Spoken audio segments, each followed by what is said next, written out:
Welcome back to On the Record. My guest again this week is UFO researcher John Lear. John, you say this documentary was put together in Florida recently, and it's some pretty stunning stuff. Pensacola, Florida, and they've had all kinds of physicists and scientists look at the film. It's absolutely authentic. There is nothing fraudulent about it, and it's really interesting. I just can't I can't understand why the networks didn't pick it up, because each one is controlled by a member of MJ-12. That's quite a claim, but we're going to take a look at the film now and see if it's worth suppressing.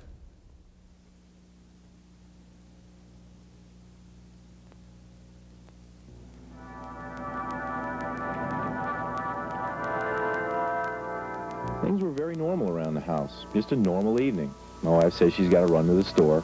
Anyway, I'm sitting at my desk. Out the window, I noticed something, a glow. I got up and walked around outside and looked. It just didn't look like a helicopter or an airplane. I realized that it was not something normal. I thought of calling the police, and I said, well, I better take a picture first. I had no feelings I was going to be, hurt or anything. I took 4 shots and ran out of film, and again in my mind, take some more pictures. I ran back in, took the last package of Polaroid film out, opened up and crammed it in there, because the thing's flying around out there, get it quick. It either saw me or whatever, because it started coming. It altered its course. It started coming my direction. That was November 11th, 1987, about 6 o'clock in the evening. A Gulf Breeze resident who insists on remaining anonymous took these photographs. Charlie and Doris Summerby say they saw the same thing that night over East Bay. And suddenly, Dory said, look, what's that, Charlie? I'll be damned. There were portholes. We saw portholes of light coming out of the portholes. And over the next 3 months, many more pictures would be taken.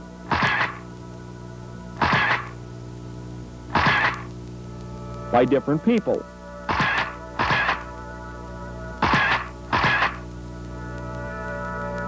And videotapes, too. And I feel that there's absolutely no sign of a hoax, that the photographs are genuine, that the witnesses are telling the truth, and that this presents probably the best, without any doubt, the best photographic evidence in 40 years of UFO investigations.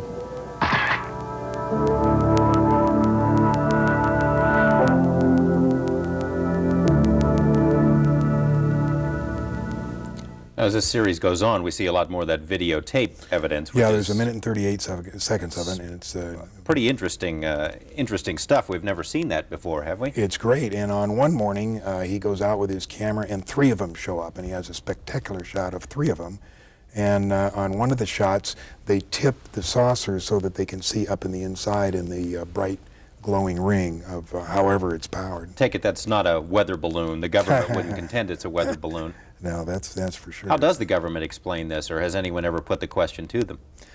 Nobody's put the question to them, because they've still got their stock response is the Air Force quit investigating UFOs in 1969. What do you suppose that bunch wanted? They knew pictures were being taken of them. Why were they hanging around there? It's got something to do with what's going on now, and I can't even fathom what's going on. But it shouldn't be too long before we find out. A lot of stuff has happened in the interim between July 1947 and that incident we just saw. You were going to bring us up. I was going to tell you that a lot of Air Force pilots and planes have been, the pilots have been killed and the planes destroyed. The first one was the Thomas Mantell crash, January 7th, 1948. He was in a P-51 and he was chasing a flying saucer, ordered to chase one, and he got up to it and said, "Oh my God, it's huge," and that's the last thing they heard of him. 1948 was the second crash of a flying saucer near Aztec, New Mexico. 1950 was the third crash near Laredo, Texas, about 30 miles inside the Mexican border. 1952, we had 2 weekends in a row where the UFOs flew over the Capitol, Washington, D.C., buzzed the White House. Despite pictures and radar confirmations of the objects, the Air Force said it was a temperature inversion.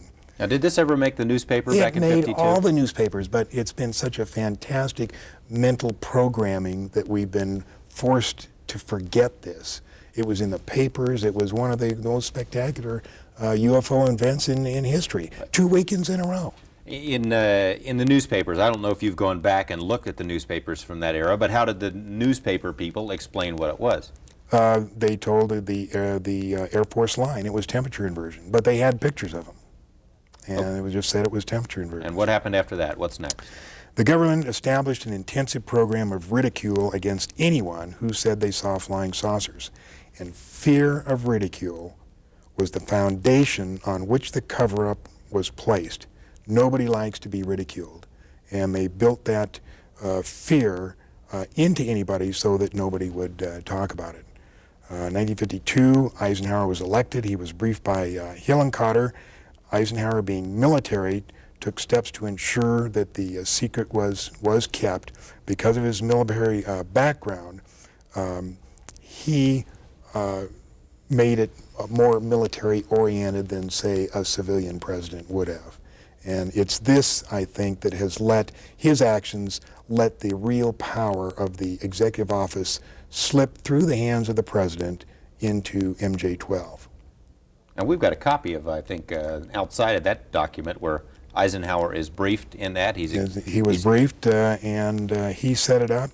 And interesting thing, in late '53 or early '54, Eisenhower witnessed an alien demonstration of technology and power at Muroc Dry Lake, which is now called Edwards Air Force Base. How do you know that? How did you get that? We have witnesses who were there. Who say the president was there seeing? The president was there. There's an English guy.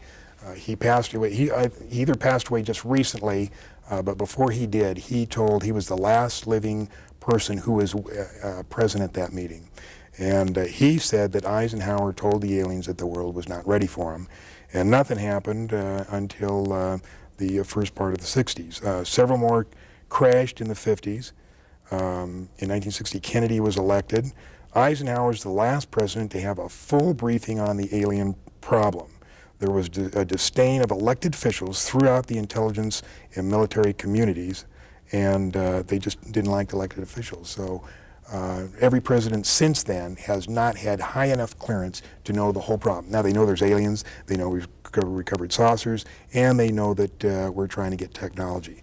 But there are certain other things which probably only about 25 people on the face of this earth know.